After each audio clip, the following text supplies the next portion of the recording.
Shalom, queridos, Deus abençoe a vida de vocês. Estamos em mais um vídeo, Atos capítulo 4, dando continuidade aí ao milagre, né, que Deus havia feito através da vida de Pedro e João. Eles estão ali ainda no pátio do templo, né, falando a respeito de Jesus Cristo, né, e aí surgem ali alguns dos sacerdotes, né, e também ali os saduceus, né. E os saduceus chegaram com certeza muito nervosos, porque os saduceus não criam na ressurreição. E Pedro e João estavam ali justamente falando de um milagre que havia ocorrido pelo poder de Jesus Cristo que havia ressuscitado, né? Então isso gerou ali um mal-estar, vamos dizer assim. E aquilo que eles falaram foi tão forte que 5.000 homens se converteram. Homens, não está sendo colocado aqui ainda mulheres e crianças, tá? Então nós podemos aí crer, né, que nós tínhamos 120 no cenáculo quando desceu o Espírito Santo. Depois mais 3.000 homens se converteram pela ministração de Pedro. E agora mais 5.000 homens. Então nós temos aí 8.120 homens, né, se convertendo à fé. Na verdade, usar a palavra converter é algo que eu acredito até equivocado, porque converter dá a indicação de que você está mudando de religião, né? E aqui não, os judeus acreditavam que o Messias haveria de vir. O que aconteceu aqui, na verdade, foi que eles entenderam quem era o Messias, né? Que eles não precisavam esperar outro, que o Messias havia vindo e o Messias era Jesus Cristo e é Jesus Cristo e será sempre Jesus Cristo, né? Sempre será Jesus, né? Cristo é Messias. E eles se reúnem ali, né? Eles são levados, presos, depois eles são questionados aí por autoridades do povo, ancião e os mestres da Torá. Provavelmente foi o Sinédrio que se reuniu ali, né, no meio dos 70, né? E no versículo 12 eles vão usar, né? Não há salvação em ninguém mais, pois não existe outro nome debaixo do céu dado à humanidade pelo qual devemos ser salvos, né? Então isso é uma frase muito forte, levando em consideração de que para quem eles estavam falando, né? E isso traz para a gente a confirmação de que sem Jesus não tem salvação. Porque existe uma teoria, né, das duas alianças, né? O judeu é salvo pela aliança abraânica, enquanto o gentio não judeu é salvo por Jesus Cristo. Não, porque Pedro estava falando ali para judeus, né? Não era para gentios, era para judeus. Ele deixa bem claro, não há salvação em ninguém mais, pois não existe outro nome debaixo do céu da humanidade pelo qual devemos ser salvos, né? Então, a salvação para cada indivíduo é individual, inclusive para o judeu, né? É claro que assim, quando nós vamos falar de alianças, né? A gente tem que levar em consideração que existem promessas, né, para o povo judeu, grandiosas e valiosas, associadas com a aliança em Jesus Cristo, né? Nós vamos ver isso aí lá em Romanos 4, né? Romanos 9, versículo 11, Gálatas 3, capítulo 3 e 4. Então, existe algo especial para o judeu nesta aliança, tá? Mas Jesus é a única pessoa por quem nós podemos ser salvos, tá? Então, nós inclui o povo judeu e inclui o povo não judeu, os gentios, tá? E nós temos que levar em consideração que Pedro estava falando para as autoridades do povo, a autoridade religiosa, né, para os líderes da nação de Israel, né? Então, no sentido também, ele poderia estar falando assim, olha, a salvação nacional, se tratando de nação, falando aqui para líderes dessa nação, né? só pode servir pelo meio de Jesus Cristo. E aí eles percebem a ousadia, né, de Pedro e de João, eles ficam admirados, e trazendo para um contexto mais atual, seria mais ou menos assim, esses caipiras da Galileia, eles estão ousando se dirigir para a gente, que nós somos os líderes de Israel, nós somos os pastores, os rabinos, os grandes líderes, os sumos sacerdotes, e dizer para a gente que a gente está errado. Esses caipiras estão querendo dizer que a gente está errado, né? A palavra traduzida aí é literalmente povo da terra, tá? É pessoa comum, sem educação. E quando você fala de educação no povo, no meio judaico, você está falando basicamente de educação religiosa, né? E naquela época, dificilmente alguém que vinha de uma classe pobre teria condição de ter esse tipo de educação religiosa. Então, não se esperava de alguém inculto, né, entre aspas falando, é, com sotaque interioriano, né, que eles já perceberam logo, porque mais ou menos a gente ir conversar com alguém que é do Nordeste ou do Sul, a gente já percebe logo o sotaque, né, porque é diferente, né, e eles falam, poxa vida, esses caras vieram de uma região pobre, como é que eles têm ousadia de querer discutir com a gente aqui, né? Mas a grande verdade, queridos, isso serve até para os dias de hoje. A gente tem que entender que tem sábios sem educação, viu? E tem tolos com educação formal, né? Os judeus que creem em Jesus, eles são entendidos como pessoas que têm uma educação religiosa ruim, né? Ah, se você tivesse sido educado de forma correta, no judaísmo correto, você não acreditaria nessas bobagens de Jesus. Só que isso também é uma grande besteira. E aí a gente tem uma história muito interessante de um rabino chamado Daniel Zion. Tá? Ele foi um dos rabinos mais importantes da Bulgária entre 1928 e 1948. Tá? Escreveu mais de 20 livros, um cara renomado. Ele, pela década de 30, antes da guerra, ele entendeu Jesus como Messias. Então era um cara culto e entendeu Jesus como Messias. Uma história muito interessante que quando Hitler assumiu ali o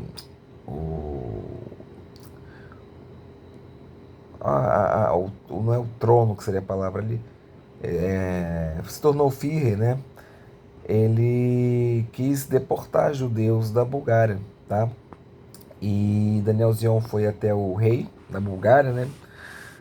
O rei da Bulgária como é o nome dele? Vamos lembrar aqui. Boris II. Ele conversou com o rei e o rei impediu essa deportação. Então, 85% dos judeus da Bulgária não precisaram passar por nenhum tipo de dificuldade, né? Só a Dinamarca conseguiu manter mais população judaica do que a Bulgária. Só que a população da Dinamarca é bem menor, chega a 10% da população da Bulgária. Então, esse rabino, crente em Jesus Cristo, ele ajudou a salvar muitas vidas na guerra, né?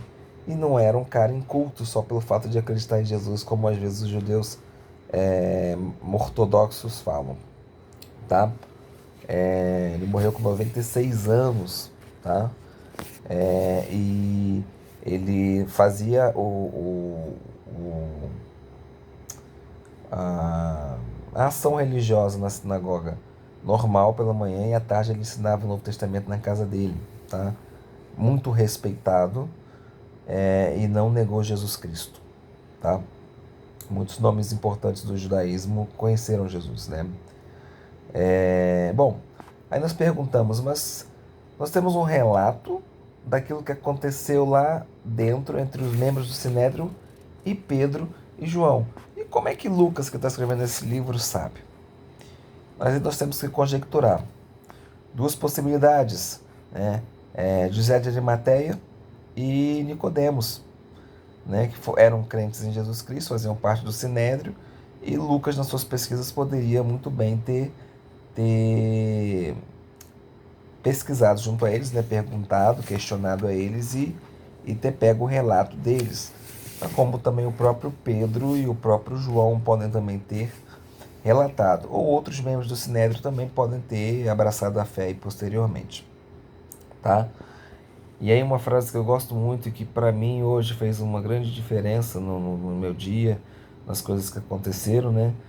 Julgue entre si mesmos se é correto aos olhos de Deus dar atenção ao que vocês dizem ou a Deus, ou seja, obedecer a vocês ou obedecer a Deus, obedecer a homens ou obedecer a Deus, tá? Isso é um argumento muito sólido para a desobediência civil, tá? De que forma a gente pode desobedecer a autoridade civil? Quando ela quer nos obrigar a fazer algo que é contrário à palavra de Deus. Então, por exemplo, vamos dar um exemplo besta. Se hoje a minha esposa engravida e no Brasil baixa uma lei de que é obrigado, como eu tenho 3 filhos já, é obrigado a abortar porque não pode ter mais do que 3 filhos, eu vou desobedecer. Simples assim. Porque eu creio que esse não é o correto. Então eu tenho liberdade para desobedecer civilmente nessas condições, mas nós não podemos transformar isso num desejo egoísta, né? De alguém que vai se aproveitar disso para poder realizar um desejo próprio e não necessariamente algo que agrada a Deus, tá? Bom, no versículo 24 eles vão começar uma oração, né? Pedro e João já saiu, já contou para todo mundo o que aconteceu e eles vão iniciar uma oração, né? E por qual motivo será que eles começaram assim? Ele fez o céu, a terra, o mar e tudo que neles há, né? Isso não foi à toa, tá? É, é literalmente para dizer assim, olha, Senhor, se o Senhor criou o céu, criou a terra, o mar e tudo que neles há, então o Senhor também tem condição de nos fazer anunciar a sua mensagem com ousadia, né? É, porque muitas das vezes o ser humano mais humilde, que tem mais dificuldade de assimilar as coisas, ou de ler, ou de estudar, ou de qualquer outra coisa do tipo, se sente incapaz de fazer. Mas quando o Espírito de Deus vem sobre a vida dele, ele profetiza, ele fala coisas tremendas. Eu conheço pessoas que, se forem julgar a educação, simplesmente a educação, a minha com a deles, eu tenho um pouco mais de educação do que eles, pelas oportunidades que Deus me deu na vida. Mas quando eles abrem a boca para falar, é impressionante. Eu já tive a oportunidade de ver um rapaz que ele pediu para que alguém lesse a Bíblia para ele, porque ele não sabia ler. Então a pessoa levantou, foi, leu a Bíblia, leu o capítulo, e depois ele falou com uma sabedoria sobre aquilo, cheio do Espírito Santo de Deus.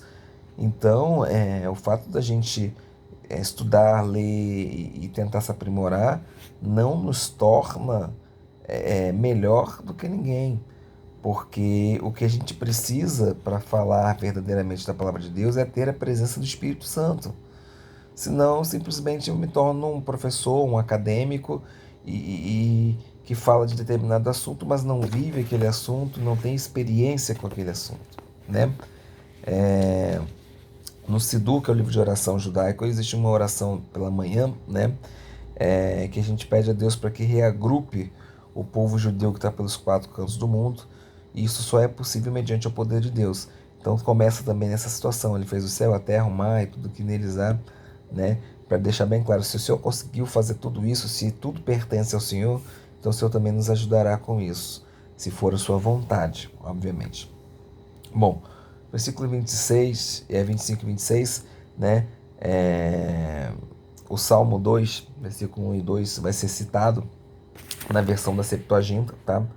A versão hebraica se diz assim, ó: porque as nações ficaram alvoroçadas e porque os povos murmuram em vão, os reis da terra se levantam e os governantes se juntam em conselho contra Adonai e contra o seu Messias, ou contra o seu ungido, tá?